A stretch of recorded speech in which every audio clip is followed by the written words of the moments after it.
Ang dalagang ito ay isang estudyanteng may mataas na pangarap sa buhay kung saan nag-aaral ito sa University ng Texas para makakuha ng 2 bachelor degrees.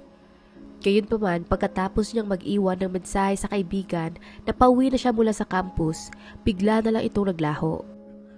Nang sumunod na araw, hindi na rin siya nakapasok sa kanyang mga klase at wala rin kahit anong mensahe mula sa kanya. Sa pagdaan ng oras, tumindi pa ang pag-aalala ng kanyang mga kaibigan na nireport na nila ito kaagad sa pulisya. Ang malungkot lang, sa halip na mabuting balita ang kanilang makuha, isang malagim na trahedya ang nadatnan nila sa paghahanap sa dalaga. Ano ang nangyari kay Haruka Weiser at sino ang walang awang taong kumitil sa kanyang buhay? Magandang araw at welcome mga kakwentuhan. Sa mga taong mahilig sa mga true stories, true crime at kakaibang kwento, please subscribe and turn on ang notification bell para lagi kayong updated sa ating mga video. Simulan na natin ang kwento. Si Haruka Juliana Weiser ay isinilang noong June 20, 1997 sa may Portland, Oregon sa kanyang mga magulang na sina Thomas Weiser at Yasuyo Tsunimine. Napapaligiran siya ng isang mapagmahal at supportive na magulang at 2 mababait na kapatid na sina Naburo at Naomi. Dahil isa silang Japanese-American family, lahat silang magkakapatid ay parehong may isang Japanese at American na pangalan bilang pag-alaala sa 2 kultura. Sobrang malapit sa isa't isa ang kanilang buong pamilya na madalas silang magbakasyon ng magkakasama sa ibang bansa. Ang kinalakihan niyang healthy na environment na ito ay ang tumulong sa kanya para magkaroon ng magandang pananaw sa buhay at matibay na loob para magtagumpay sa kanyang mga pangarap. Nang siya ay nasa high school pa lamang, naging masipag na ito sa pag-aaral at nagkaroon siya ng matataas na grado lalo na sa math at science. Ang lahat ng mga accomplishments niyang ito ay lubos na ipinagmamalaki ng kanilang buong pamilya. Maliban sa mga nabanggit, kilala din si Haruka bilang isang multi-talented na dalaga. Sa kanyang teenage years, nakahiligan naman ito ang pagsasayaw at teatro na sa edad na 12 ay humiling na ito sa kanyang mga magulang na i-enroll siya sa isang ballet class. Pagkakita nila ng kanyang passion at pagpupursige para dito, dinala siya nila sa kanyang unang klase pagkatapak niya ng 13 anyos. Gayunpaman, kahit pagumugod siya ng maraming oras sa pagsasayaw ng ballet, hindi naman niya pinabayaan ang kanyang pag-aaral. Sa paaralan, marami ding malalapit na kaibigan si Haruka na paglalarawan naman nila, ito raw ay sadyang masayahin at palangiti. Kalaunan pagka-graduate niya ng high school sa edad na 18 years old, nagdesisyon naman itong mag-enroll sa University of Texas. Plano niyang kumuha ng 2 bachelor degrees sa Theater and Arts at isang pre-med course, umaasa na magiging isang doktor siya balang araw. Siyempre, nalungkot ang kanyang naiwang pamilya at mga kaibigan dahil sa paglipat nito sa ibang lugar. Subalit alam din nila na panahon na para tahakin niya ng mag-isa ang gusto niyang landas. Taong 2015 nang lumipat siya sa Austin upang simulan ang bagong yugto ng kanyang buhay. At kagaya ng inaasahan, hindi naman siya gaano nahirapang mag-adjust doon at mabilis siyang nagkaroon ng mga bagong kaibigan. Sa unang taon niya rin sa paaralan, sumali na siya at nag-perform sa mga stage play sa university. Gayunpaman, sa kabila ng magandang takbo ng buhay niya doon, ang lahat ng iyon ay nagbago noong April 4, 2016 nang bigla na lang siyang hindi pumasok sa kanyang mga klase noong umaga. Alam ng lahat na hindi siya ang tipo ng estudyante na basta na lang nag-a-absent ng walang paalam, kaya sadyang ipinagtaka ito ng kanyang mga guro at kaibigan. Naging kaduda-duda pa ang sitwasyon nang hindi rin siya pumasok noong hapon na lubos na nilang pinag-alala. Sinubukan din siyang kontakin ng lahat pero wala sa kanila ang makakonekta rito o nakatanggap man lang ng mensahe mula sa dalaga. Nang puntong iyon, trinato na nilang seryoso ang pagkawala nito at nagpa siyang mag-file ng missing persons report sa local police department. Kaagad namang nagsagawa ng malawakang search ang mga otoridad na sinimulan nila sa halls of residence ng eskwelahan. Tinanong din nila ang mga housemates nito pero wala sa kanila ang makapagsabi kung nakauwi ba siya kagabi o hindi. Habang palapit na ang paglubog ng araw, wala pa rin sila mahanap na kahit anong senyales ni Haruka, dahilan para mas palawakin pa nila ang paghahanap sa labas ng campus. Di nga tumagal pagkatapos nito, may nakakakilabot na bagay silang nadiskubre nang sinundan nila ang karaniwang ruta na tinatahak ni Haruka pauwi. Nagawang matrace ng kanyang mga kaibigan ang dinaanan niya kagabi at base sa huling text na natanggap nila mula rito, mga bandang 9:30 PM siya naglakad doon. Ang nakakabahala lang, hindi na ito muling nag-update pagkatapos ng ilang oras. Matatagpuan sa likod ng University Alumni Building ay ang Waller Creek na isang magandang batis na sumasaklaw sa buong campus. Sinuyod nila ang buong area na ito, ngunit bumalik sila dala-dala ang nakakalungkot na balita na may nahanap silang patay na dalaga. Maliban pa doon, ito ay may obvious na senyales ng trauma sa kanyang buong katawan. Nakadamit lamang siya ng bahagya, nakasabit sa pagitan ng mga malalaking bato sa dulo ng batis at natatakpan ng mga dahon. May nakita rin silang lubid na nakatali sa leeg nito na posibleng ang murder weapon na naging sanhi ng kanyang kamatayan. Sa paligid naman ng pinangyarihan ng krimen, may nahanap silang salamin at martilyo na pareho din nilang pinaghihinalaang konektado sa pagpatay. Nang sinuri na nila ang bangkay, dito na nila nakumpirma na iyon nga ay ang mga labi ng 18 years old na freshman na si Haruka Weiser. Base sa mga forensics, tinataya nilang itinapon ang kanyang katawan sa creek mga 24 oras ang nakakaraan bago ito natagpuan. Pero kung anuman ang tunay na nangyari sa kanya, ay kailangan pa nilang pag-aralan at alamin. Nang hindi pa natutukoy ang killer niyang malaya pa rin gumagala, agad na nag-issue ang mga otoridad ng alert sa buong universidad at sa lahat ng mga estudyante. Sinigurado nilang walang sinuman ang maglalakad mag-isa pa uwi at minonitor din nila ang buong campus kung sakali mang may mga emergency. Samantala, nireview naman ng mga pulisya ang mga kilos ni Haruka ng gabi ng kanyang pagkawala upang malaman ang eksaktong ruta na dinaanan nito. Sa kabutihang palad, ang daanang ito ay bahagyang nakukuhanan ng mga CCTV camera sa area. Nang sinuri na nila ang video, may nakita silang isang taong nakasakay sa pinaniniwalaan nilang red o pink na bike na may suot na backpack sa kanyang likuran. Sa pagbabakasakaling makuha nila ang pagkakakilanlan ng taong ito, nirelease nila ang footage na iyon sa publiko. Gayunpaman, walang sinuman ang lumapit sa kanila para tukuyin ang posibleng suspect. Pero kalaunan, positibo namang kinilala ng mga kaibigan ni Haruka na ang dalang duffel bag ng suspect ay pagmamay-ari ng dalaga. Pagkakita ng Austin Fire Department sa surveillance footage na nirelease ng pulisya, may naalala silang pangyayari na konektado sa video. Noong parehong gabi kasi ng pagpatay kay Haruka, may sunog na naganap sa loob ng isang storage facility na matatagpuan sa Medical Art Street. Pagkaapulan nila ng apoy, kinonsidera nila itong arson o sinadya. Natagpuan din nila sa isa sa mga storage units na ito ay ang isang lalaking umaasang hindi siya mahahanap ng kahit sino. Base sa mga gamit sa kanyang paligid, mukhang matagal-tagal na rin ito na naninirahan doon. Ang paliwanag niya sa fire department, nagsusunog lang daw siya ng iilang gamit para hindi siya lamigin na karaniwan ng ginagawa ng mga homeless na tao sa area lalo na kapag taglamig. At dahil siya ay 17 years old lamang, nagpasya na lang ang mga ito na dalhin siya sa local life-work shelter para sa mga homeless.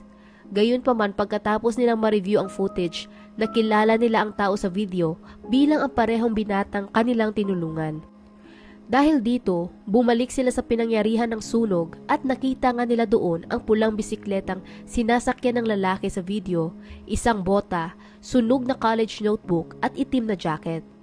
Pagka-check nila sa bulsa ng jacket, may nakita silang isang resibo na may pangalan ni Haruka na posibleng nagpapahiwatig na konektado nga ang sunog at ang lalaki sa likod nito sa kanyang pagkamatay.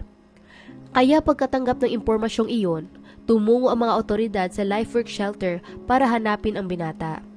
Sa hindi inaasahan, nandun pa rin ito at hindi man lang tumakas, pero syempre, maaari rin kasi na wala siyang ibang mapupuntahan.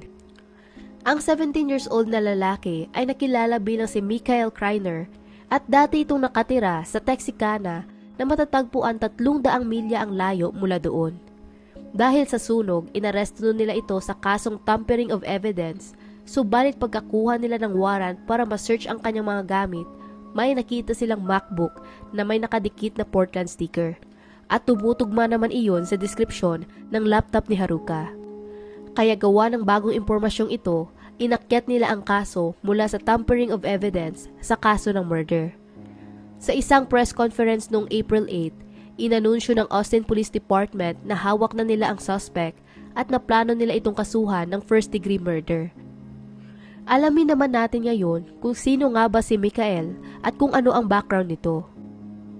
Si Michael ay pinanganak noong taong 2000 sa kanyang inang hindi pa rin pinapangalanan ng mga otoridad. Masasabi rin na isa itong kaso na sangkot ang pagkakaroon ng hindi maayos na pagpapalaki dahil ang kanyang ina ay hindi ang tipong supportive at maalagang magulang.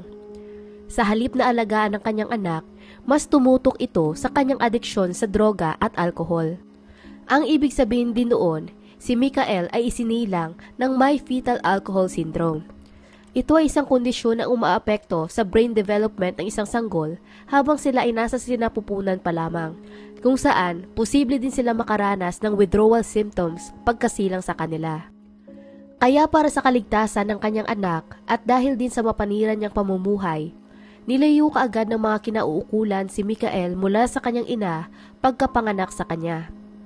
Sa kasamaang palad, ang mga kabataan na napapasa ilalim sa mga sirkumstansyang ito ay bihirang magkaroon ng ligtas at stable na pamumuhay sa kanilang paglaki. Kadalasan, nahihirapan din ang mga ito na ayusin ang kanilang buhay. At hindi rin nag-iiba dito ang naging karanasan ni Michael. Mula nang siya ay bata pa lamang, pinagpasapasahan na siya sa pagitan ng pangangalaga ng kanyang lola at mga ampunan. Gayunpaman, sa parehong mga lugar, nakaranas ito ng matinding pang-aabuso. Naging maliwanag din na dahil sa kanyang kondisyon nang siya ay pinanganak, ang kanyang development ay lubang na huli kaysa sa mga karaniwan. Halimbawa na lamang doon ay ang tagal ng panahon bago siya natutong magsalita. Isa rin ito sa mga dahilan kung bakit siya natagalan sa pagpasok sa eskwelahan at kung bakit ilang beses siyang pahinto-hinto sa pag-aaral. Bagaman wala siya masyadong maalala sa mga pinagdaanan niya sa mga taon ng kanyang kabataan, nang siya ay nasa puder ng kanyang lola, maraming records ang nagpapakita na ilang beses may nagpatawag ng pulisya para sa bahay nito. Ang isa sa pinakamalalang insidente ay noong taong 2009 nang kinailangan ng mga kapitbahay na tumawag ng pulisya pagkatapos nilang masaksihan na binubugbog nito si Michael sa may bakuran.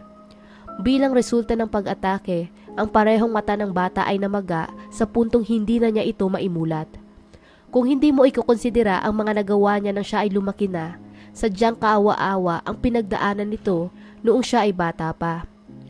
Ayon sa kanyang lola, dinidisiplina niya lamang ito pero hindi naman siya makapagbigay ng maayos na paliwanag kung bakit. Inaresto siya ng mga otoridad pero kalaunan, siya ay nakalaya pagkabayad niya ng multang $2,000. Nang kinausap naman nila si Michael, sinabi rin ito na pinalaki raw siya ng maayos ng kanyang lola at na isa itong mabait at maalagang babae. Bagaman sinabi niya ito, dapat din natin ikonsidera na nang si Michael ay nasa ampunan, siya ay na-diagnose ng autism, depression at schizophrenia. Ngunit sa kabila ng mga diagnosis na ito, ang lahat ng iyon ay hindi nila nagawang maipagamot. Ayon naman sa kanilang mga kapitbahay, madalas nila itong nakikitang naglalakad sa paligid ng bahay ng kanyang lola at kumikilos na parang may inaaway siyang mga hindi nakikitang mga tao.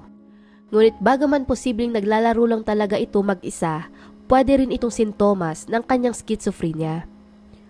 Nang siya ay naging binata naman, inilarawan ito ng kanyang mga kapatid na babae na malambing at mukha namang positibo sa buhay. Sa katunayan, ang larawang ito na mula sa Texas High School newspaper ay nagpapakita kung paano siya nagsumikap sa kabila ng mga dinanas niyang pagsubok. Pero sa kabila ng sinasabi ng mga kapatid niyang siya ay isang mabuting binata, mabilis din itong pumutok sa galit sa kahit anumang oras. At sa pagdaan ng panahon, ang cycle ng pang-aabusong pinagdaanan nito ay aapekto sa kanya ng lubusan. Kalaunan, hindi na nakayanan ng kanyang lola na alagaan siya at pinili niyang palayasin ito sa bahay noong siya ay 16 years old pa lamang. Naglakad siya at nag-hitchhike ng mga humigit kumulang 595 na kilometro papunta sa Austin, Texas. At pagkarating niya doon, nagpalaboy-laboy siya sa mga daanan, natutulog sa kung saan mang kalye at naghahanap ng pwede niyang matuluyan sa kahit saan man. Ito ang naging buhay niya hanggang sa dumating nga ang malagim na gabi ng April 3, 2016. Nang inaresto siya ng pulisya, hindi ito masyadong nagsasalita o nakikipag-usap man lang sa kahit sino. Nagsagawa din sila ng psychological evaluation at nadiskubre nila mula doon na ang kanyang katalinuhan ay mas mababa sa average na isip ng karamihang 17 years old. Nakumpirma din nila mula sa evaluation ang dati nitong diagnosis sa autism, depression at schizophrenia. Ngunit sa kabila nun, nakitaan naman nila ito ng may matinong pag-iisip at alam din niya na ang kanyang nagawa ay mali at na pwede siyang maparusahan. Sinusuportahan din nito ang katotohanan na sinubukan niyang itago ang katawan ng biktima at sunugin ang mga gamit nito. Dahil sa mga pisikal na ebidensya at surveillance footage, nagawang mapagtagpi-tagpi ng mga otoridad ang posibleng nangyari noong gabi ng krimen at ang mga sumusunod ay ang sa tingin nilang naganap. Mga 9:30 ng gabi noong April 3, 2016, kakatapos lang ng dance class ni Haruka. Pagkaligpit niya ng kanyang gamit, nag-message na ito sa kanyang kaibigan upang magsabi na pauwi na siya. Pagkatapos nun, nagsimula na siyang maglakad sa karaniwang rutang dinadaanan niya mula sa kanilang universidad hanggang sa tinutuluyan niyang apartment. Sa surveillance video na ito, makikita naman si Michael na nagmamasid-masid sa isang van na nakaparada sa tabi ng daan. Ang paniniwala nila, plano sana nitong pumasok sa loob, subalit nang nakita niyang pababa sa isang kalye si Haruka, nabaling ang atensyon nito sa dalaga. Mapapansin din sa surveillance video na itinayo niya ang bike stand ng kanyang bisikleta bago nito sinundan si Haruka sa paglalakad. Nang sila ay napunta sa bahaging hindi na nakukuhanan ng kamera, bigla na lang niya itong inatake. Sa kasamaang palad, dahil sa tangkad ni Michael na 6'2", hindi nakayanan ni Haruka ang lakas nito para maipaglaban ang kanyang sarili. Nang puntong iyon, pinagsamantalahan siya ng binata bago siya pinatay nito sa pamamagitan ng pagsakal gamit ang isang lubid. Pagkamatay ng dalaga, kinaladkad ni Michael ang kanyang katawan patungo sa Waller Creek bago niya itinago ito sa pagitan ng dalawang malalaking bato at tinabunan ng mga dahon at basura. Pagkatapos noon, naglakad siya pabalik sa kanyang bisikleta at mabilis na umalis sa lugar. Pagkalipas ng ilang minuto lamang, nakita naman ito sa isa pang CCTV na naglalakad, hila-hila ang kanyang bike. Mula doon, sigurado silang ito ay bumalik sa storage unit kung saan siya tumutuloy, dala-dala ang mga gamit ni Haruka. Nakatulog siya sa mga sumunod na oras at nang nagising siya sa umaga, doon pa lang niya napagtanto ang kalubaan ng kanyang ginawa. Sa pagsubok niyang itago ang mga ebidensya, nagsimula siya ng apoy at sinunog ang ibang gamit ng dalaga. Doon na din dumating ang fire department at dinala naman siya sa life work shelter kung saan ito naaresto ng mga pulisya ng mismong sumunod na araw. Naging mahaba at komplikado ang pagtakbo ng kaso dahil sa pagiging pabaya ng mga nag-handle nito. June 2016 pa nang nakasuhan si Michael para sa murder, robbery, attempted kidnapping at sexual assault kung saan ang trial date nito ay sinet nila sa March 2017. Gayunpaman, ang unang date na iyon ay na-cancel pagkatapos nilang malaman na may problema sa DNA profiling ng kaso. Dagdag pa sa mga walang experience at hindi pa natitrain ng mga staff, ang forensic lab din ng police department ay sarado noong July 2016. Ang ibig sabihin nito, tanging 20 samples lang ang pwede nilang ma-process kada buwan na nag-iwan sa police department ng napakaraming backlogs. Dahil sa matagal na panahon ang lumipas bago pa nila ito maproseso, karamihan sa mga DNA evidence mula sa crime scene ay kinailangan ng isang tabi at sa kasamang palad, itinuring na itong invalid para sa korte. Kalauna ng paglilitis sa kaso ay na-reschedule noong July 2018 at nang humaharap sa kasong capital murder, maaari siyang makatanggap ng parusang habang buhay na pagkakakulong ng may minimum sentence na 40 years. At dahil siya ay 17 years old lamang nang ginawa niya ang krimen, hindi naman ito pwedeng patawan ng death penalty. During sa paglilitis, ang mga hurado na binubuo ng 7 babae at 5 lalaki ay pinakitaan ng iba't ibang nakalap na ebidensya ng pulisya at kabilang na doon ang lubid, damit ng biktima at ang mga gamit nito. Ang isa sa pinakamapanghamak na ebidensyang nakuha nila ay ang salamin ni Michael na natagpuan sa batis malapit sa katawan ni Haruka. Ang mismong sarili niyang doktor ang nagkumpirma na iyon nga ay pagmamay-ari ng binata. Dagdag pa niya, ang prescription nito ay sadyang unique kaya madali niya itong nakilala. Siyempre pati ang surveillance footage kung saan nakuhanan si Mikael na sinusundan si Haruka ay napakahalaga rin, kahit pa ito ay kinonsidera lamang na circumstantial na ebidensya. Sa korte, mariin naman itinanggi ni Mikael na pinatay niya si Haruka at ayon pa sa kanya, noong gabi daw ng krimen, nagcha-charge siya ng kanyang cellphone sa isang hospital. Gayunpaman, naging mahina ang alibay na iyon dahil wala siyang maipakitang ebidensya na siya nga ay nandoon sa ganoong lugar. Saad din niya, nakita lang daw nito ang mga bag ni Haruka noong siya ay pauwi na at bilang isang homeless na tao, dinampot niya lang ang mga iyon upang tingnan kung may pwede siyang mapakinabangan sa loob. Noong buong paglilitis din, dahil hindi niya kayang kumuha ng magaling na abogado, nagdesisyon na lamang ito na irepresenta ang kanyang sarili sa korte. Pero syempre, hindi iyon gaano nakatulong sa kanya. Nang nailatag na sa mga hurado ang lahat ng ebidensya, nagdiskusyon na ang mga ito para sa magiging hatol. Sa huli, pagkalipas ng 10 oras na deliberasyon, natagpuan nila itong guilty sa kasong murder at nakatanggap siya ng sentensyang habang buhay na pagkakakulong ng may minimum term na 40 years bago siya magiging eligible sa parol. Lubhang nagluksa naman ang naiwang pamilya ni Haruka dahil sa maagang pagkawala ng kanilang anak at lalo na sa kalunos-lunos na sinapit nito. Pagkalabas din ng sentensya, nagbigay ng salaysay ang ama nito para kay Mikael at nagsabing hindi pinili ni Haruka ang isakripisyo ang kanyang sarili. Ikaw ang gumawa ng choice na iyon para sa kanya. Gayunpaman, hindi siya namatay ng walang saysay. Maaring hindi natin malalaman kung ilang buhay ang nailigtas niya dahil sa kanyang kamatayan. Siya ang unang biktima sa isang bagay na inaasahan mong magiging isang mahabang takbo ng mga hindi nasusulbang pagpatay. Tinawag niya rin si Mikael na isang aspiring serial killer, subalit ang binata ay walang pinakitang kahit anong emosyon. March 2020, sinubukan namang mag-apela ni Mikael sa kanyang sentensya, nagsasabing hindi daw tama ang pagkuha ng mga officer sa kanyang mga gamit sa storage unit.